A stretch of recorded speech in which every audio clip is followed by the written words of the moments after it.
Alright, so this is our first tutorial on refraction. We're going to define refraction and look at why it happens and introduce an important measurement related to refraction, that's index refraction.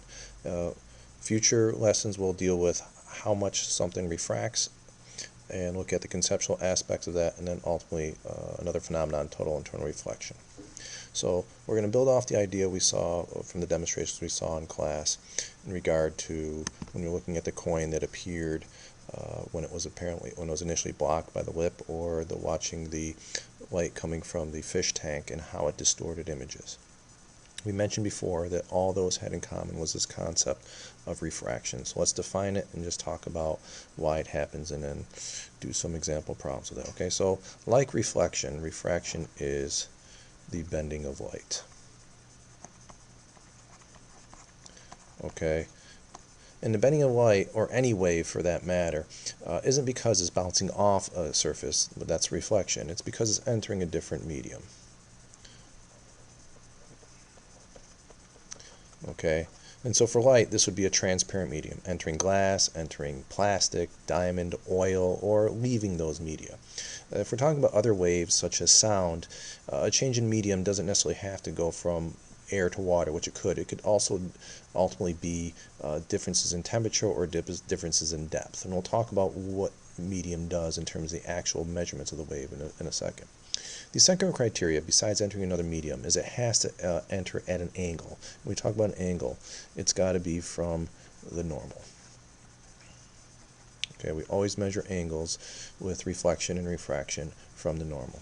So here is an illustration of a refractive event. You got parallel wave fronts coming in, they hit a boundary right here, along here, and then we see that there is a change in a wave. Notably, there's a change in the trajectory or the angle which is moving, and if you look close, you also notice that there's a change in the wavelength. And we've discussed this before. When a wave goes from one medium to another, it will change speed, change wavelength, but now we're also seeing that it will change direction. So if we try to represent the ray, which we'll most commonly do, is we go perpendicular to the wave fronts, and here I'm going to draw it at the point where I've drawn a normal, so this is our incident angle. And then we see that the rays, if we keep perpendicular to our wave fronts, are change direction, and this would be our refracted angle. And we'll learn about how to calculate this given this and something about the media in the next lesson. But the point is right now that the ray is changing direction because it is entering in a medium, and there are two factors that determine how much it refracts. Okay, one is the angle of incidence. Okay.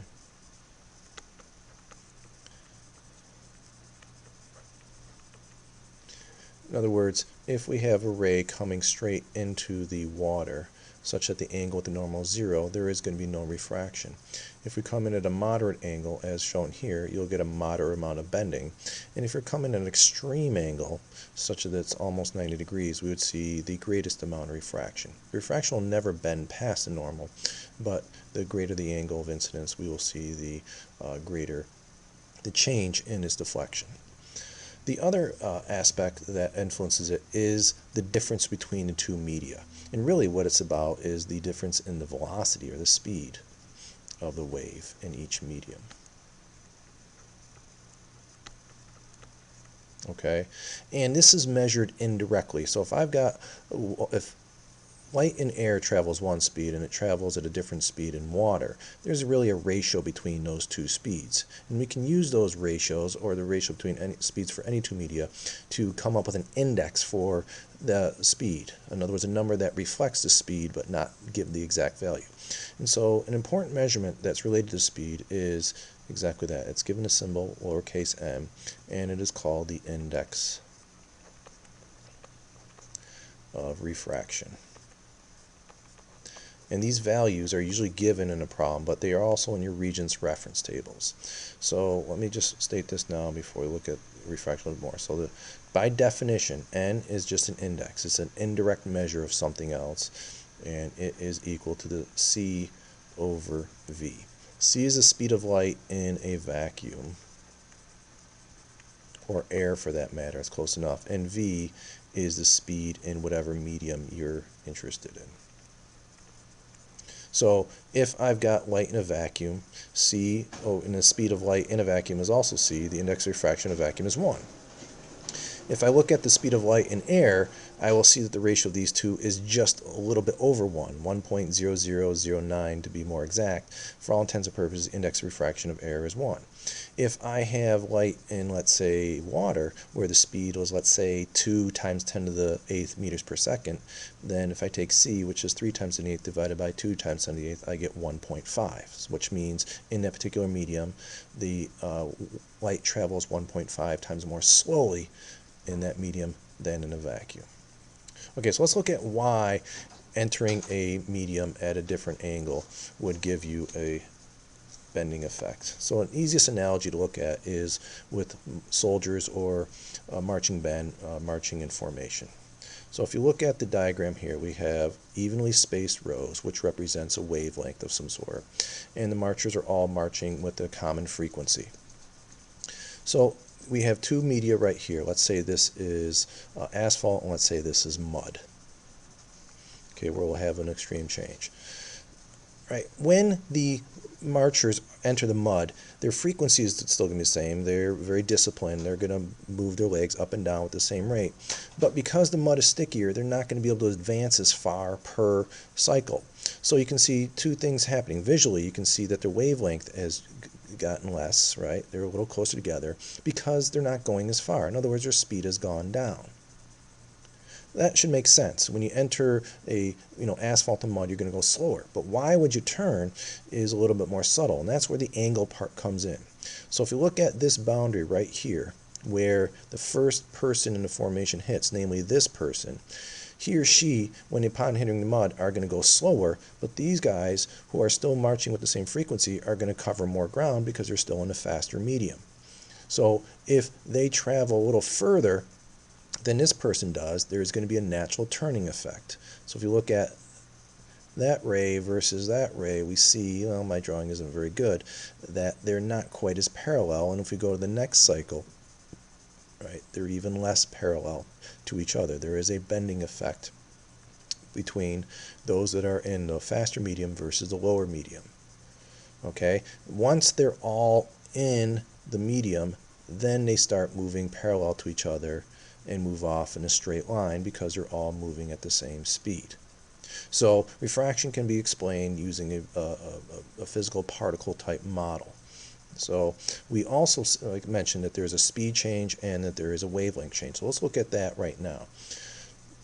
How we can determine the amount of change based on two indices of refraction. So let's say I represent the two media as an index refraction, which is an indirect measure of the speed.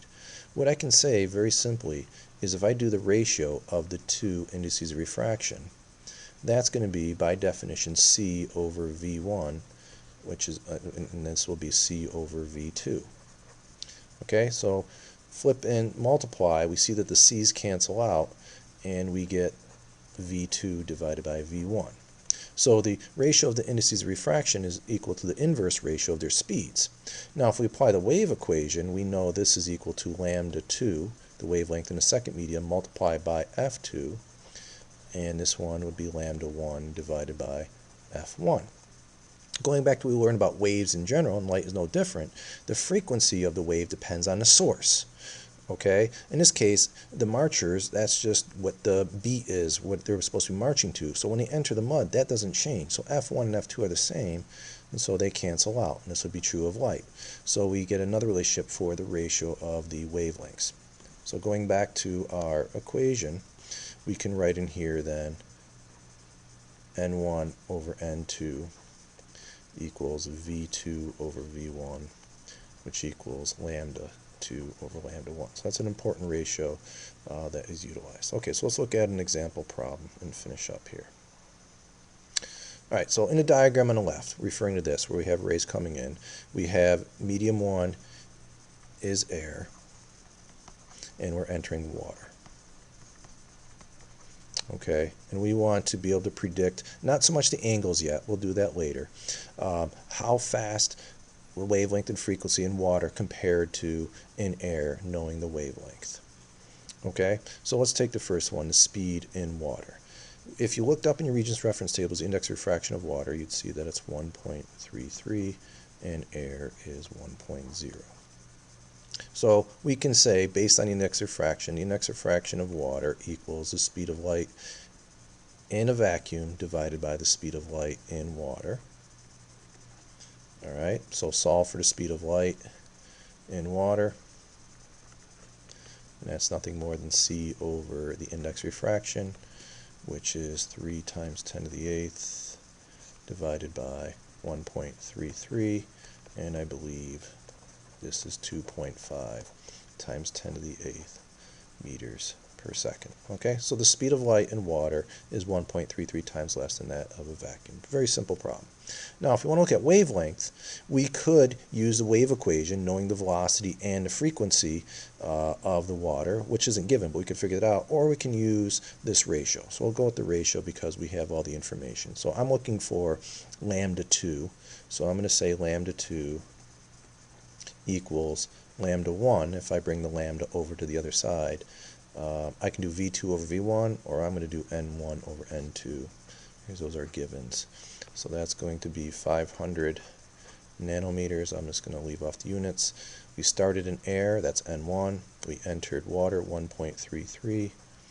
So if we do 500 divided by 1.33, we expect a smaller wavelength because our speed went down, and this is roughly 376 nanometers. Lastly, we want to find the frequency in water. All right, the frequency in water we can say is equal to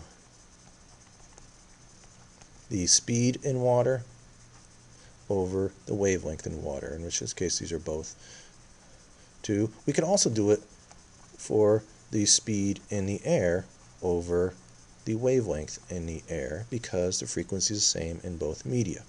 So if I go with the latter, because those were givens, this is 3 times 10 to the 8th divided by 500. Here I do have to convert the nanos, times 10 to the negative 9th, and I will get, I believe, 6 times 10 to the 14th hertz. You can double check that for yourself. Okay, you could verify it using this equation where we have 2.5 times 10 to the 8th divided by 376 times 10 to the negative 9th, and we should get the same answer. Okay, so that concludes this first lesson on refraction. We'll look at angles for the next lesson.